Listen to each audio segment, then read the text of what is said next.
Est-ce que tu penses que toi, tu es légitime aujourd'hui pour vendre des formations? Donc évidemment, j'ai pas la prétention de dire que je vais tout de suite vendre, faire des chiffres d'affaires énormes. Je crois que vendre un rêve, ça vaut mieux que vendre la réalité. Oui. Tu penses qu'on peut forcer une vente et gérer le problème après? Oui, bien sûr. Est-ce que tu penses que les commerciaux, c'est pas un peu des manipulateurs? Avoir le contact avec les gens, savoir parler, savoir apprendre des autres et écouter les gens, je pense que c'est super important. Chaque personne est capable de le faire, tout simplement. Il suffit de s'adapter, d'apprendre, voilà, et moi je suis là pour ça. Bonjour à toutes et à tous, bienvenue dans cette nouvelle vidéo Enova Academy. Aujourd'hui, je suis avec le nouveau commercial, l'alternant qui est venu cette semaine, Enzo. Donc, bienvenue à toi, Enzo. Merci Jonathan. Du coup, moi c'est Enzo, donc je suis en BTS MCO. Donc j'ai la chance depuis cette semaine d'avoir intégré Enova du coup et de faire partie de cette aventure. Je suis très reconnaissant et impatient de mettre toutes mes qualités à l'épreuve, de ce que j'ai pu apprendre déjà en cours. Donc je suis super content. Très bien, du coup, commercial pour toi, c'est une nouvelle étape. C'est quelque chose que tu connaissais pas encore. Exactement. Donc moi, il faut savoir que j'ai travaillé 5 ans dans la grande distribution, donc rien à voir. Et j'ai voulu changer tout simplement pour avoir plus de contacts clients. Voilà, donc plus discuter avec les gens, avoir l'aspect vraiment humain qui m'a manqué en grande distribution, qui est très bien d'ailleurs, qui est une très très bonne expérience, bien sûr. Mais voilà, j'avais envie de pousser le commerce un peu plus loin et voir ce qu'on peut faire avec des moyens un peu plus grands, quoi. Très bien. Et tu vois, un bon commercial pour moi, c'est quelqu'un qui est sincère, qui va avoir toujours des prises de position, qui va conseiller les gens sans forcément chercher à vendre. Et c'est ça que j'ai aimé chez toi, c'est la sincérité dans tes prises de parole. Avoir le contact avec les gens, savoir parler, savoir apprendre des autres et écouter les gens, je pense que c'est super important pour vraiment apprendre à connaître et savoir adapter toujours son offre parce que voilà, on est toujours dans le commercial, Ouais. donc toujours adapter son offre à chaque personne. Je pense que c'est un des points les plus importants et voilà, avoir confiance en soi. Alors pour continuer, on va passer à un nouveau chapitre, c'est-à-dire vraiment un système de Fast and Curious, une question rapidement posée, donc tu peux répondre que par oui ou par non, ou vrai ou faux. Donc Ok. je te pose des questions un petit peu rapides et tu réponds de manière spontanée. Est-ce que tu as été stressé par ton premier jour chez Nova? Non. Tu penses qu'un bon commercial doit aimer convaincre? Oui. Tu crois que tu vas signer ton client dès demain? Non. Tu préfères appeler que faire des mails? Oui. Est-ce que tu as déjà menti pour vendre quelque chose? Non.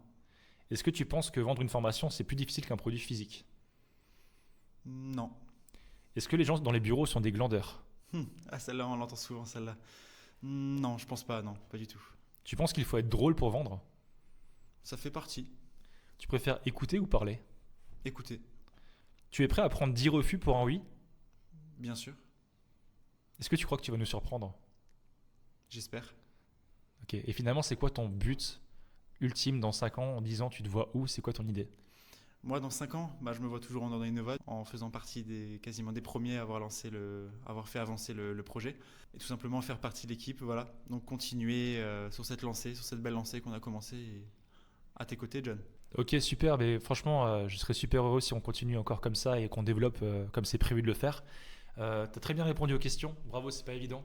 Là, c'est un exercice de vidéo, donc ceux qui nous regardent, la vidéo, c'est pas facile, hein, vraiment. T'as vu, avec le micro et tout, c'est quand même C'est vrai, c'est un peu stressant. intimidant. C'est un Ouais. peu stressant la première fois, mais ça va, on s'adapte.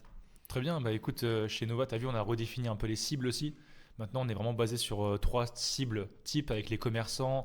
On a aussi les OF, organismes de formation, et experts comptables. On s'est vraiment spécialisé. Après, les autres, on travaille aussi avec vous, il n'y a pas de souci, hein, vous pouvez nous écrire. Mais sur la formation, on veut vraiment toucher un public type. Parce qu'au début, on allait vraiment voir un petit peu tout le monde, on tapait un peu partout aux portes. Et on s'est rendu compte qu'en termes d'efforts, on n'a pas forcément un bon retour sur investissement.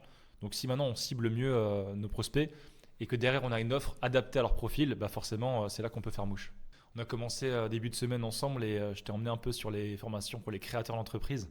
Donc il y avait des projets vraiment atypiques, hein. Genre des gens qui veulent créer des boîtes de cosmétiques, de fringues, l'autre qui veut être pâtissier, traiteur, enfin truc de fou. Et c'est ça la force, c'est de pouvoir vraiment parler avec tout le monde. Donc il faut avoir une culture générale assez importante. Il faut aussi savoir bien sûr écouter les gens. L'écoute en fait c'est la qualité principale des commerciaux en général. Et c'est là que tu prends les informations. Une des pires erreurs que tu peux faire quand tu veux commencer à prospecter des clients, c'est vraiment parler tout le temps, vendre tes offres sans forcément écouter le client.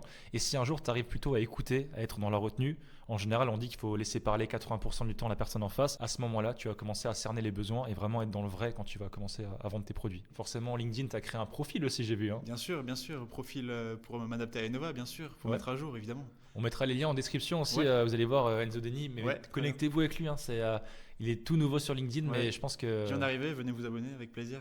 je voulais te poser une petite question par rapport à un truc que tout le monde a quand il commence dans un métier, dans un boulot, dans une formation. C'est un peu le syndrome de l'imposteur. Est-ce que tu penses que toi, tu es légitime aujourd'hui pour vendre des formations et comment aujourd'hui, toi qui pars de zéro, tu vas t'adapter à ce milieu qui est quand même assez compliqué? Chaque personne est capable de le faire, tout simplement.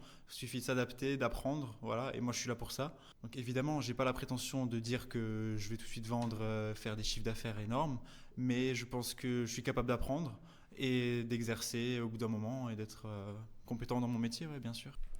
Et maintenant, j'ai aussi une question pour toi, John. Est-ce que tu penses que les commerciaux, c'est pas un peu des manipulateurs? C'est vrai, on dit souvent ça, hein, que les commerciaux, c'est des beaux parleurs. Tu sais, t'as un peu l'image à l'époque dans le Far West des mecs qui vendent des potions magiques, miracles, tu sais, ils le boivent et ils deviennent super forts ou leur santé, elle est décuplée. Je suis pas d'accord parce que ça dépend du produit que tu vends. Nous, on est convaincus de nos produits. On sait qu'on a des bonnes formations, on a une expertise métier qui est derrière. On a aussi des beaux locaux, on peut vous accueillir pour vous former. Donc vraiment, ça dépend des commerciaux, mais nous, en tout cas, c'est pas du fake et on est sincère dans ce qu'on fait. En tout cas, être commercial, c'est plus facile pour moi que d'être influenceur, que de lancer des réseaux sociaux. Donc aussi, petit message, abonnez-vous s'il vous plaît, ceux qui ne sont pas encore abonnés, vraiment mettez un petit pouce, donnez de la force. C'est du boulot, on fait ça pour vous aussi toutes les semaines. On sort du contenu, on a des podcasts qui arrivent avec d'autres invités. Donc vraiment, suivez ce qu'on fait sur les réseaux, c'est intéressant. Bon, John, moi aussi, à mon tour maintenant de te poser des questions et répondre oui ou non. Donc, à toi de jouer. Allez, c'est parti. Est-ce que tu regrettes d'avoir vendu certains trucs uniquement pour faire du chiffre? Oui, quand même. T'as déjà poussé un client à signer alors que c'était pas le bon moment pour lui? Oui, Tu penses que tout le monde peut devenir un bon commercial? non, Crois que vendre un rêve, ça vaut mieux que vendre la réalité? oui. Tu préfères un alternant ambitieux mais arrogant qu'un gentil qui rame? Ouais, ambitieux et arrogant, bien sûr. T'as déjà menti sur tes chiffres pour impressionner un client ou un investisseur? Non, Tu penses qu'un client qu'on ne relance pas, c'est un client perdu? oui, Tu crois qu'on peut vendre un mauvais produit avec un bon pitch? oui, Tu penses qu'on peut forcer une vente et gérer le problème après? oui, bien sûr. T'as déjà formé quelqu'un en te disant il sera plus performant que moi? Oui. Très bien, très très bien. Merci pour ces réponses. Ok, j'essaie de répondre franchement. Ouais. Il y a juste un truc qui est pas très fun que tu me dis par rapport à, tu sais, le fait de forcer une vente. Moi, je suis pas fan de ça.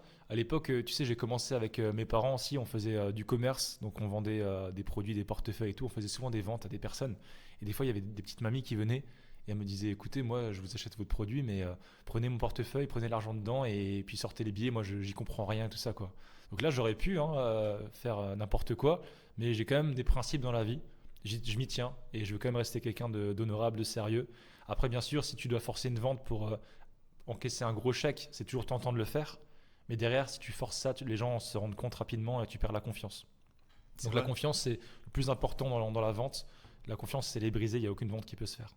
Et puis il n'y a aucun intérêt à arnaquer qui que ce soit. Donc dans tous les cas, il vaut mieux être honnête pour vendre correctement plutôt que de vendre en masse et ne pas être honnête. Ouais, c'est ça. Donc après, l'honnêteté, ça fait partie des qualités que moi je prône. Honnêteté, après, bon, c'est comme dans le sport de haut niveau, tu sais, quand tu fais par exemple un sport, tu as envie de te perfectionner tous les jours, donc c'est en faisant que ça fonctionne.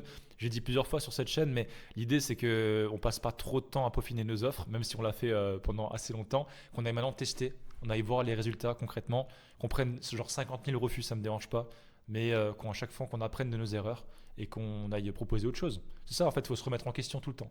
Bah écoute, on refera un point prochainement aussi pour voir l'évolution. En tout cas, vraiment sur LinkedIn, sur les réseaux, on va être assez actifs.